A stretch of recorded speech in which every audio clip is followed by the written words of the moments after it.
બધાએ મોરો પહેરેલો રાખવાનો. એની અંતર્ગત આપણે જે આજે પ્રતિજ્ઞા લેવાની છે એ હું બોલું, પાછળ તમારે પણ બોલવાનું.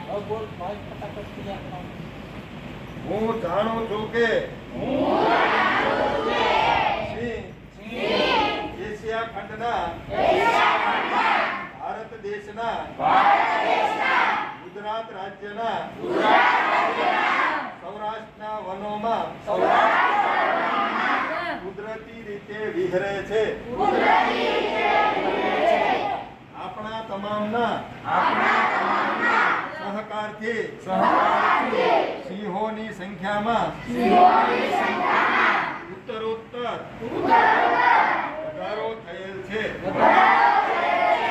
ગુજરાતના ગૌરવ સમા એવા એશિયાઈ સિંહોના સંરક્ષણ માટે હું અંતપૂર્વક મારું યોગદાન આપવા પ્રતિજ્ઞા લઉં છું.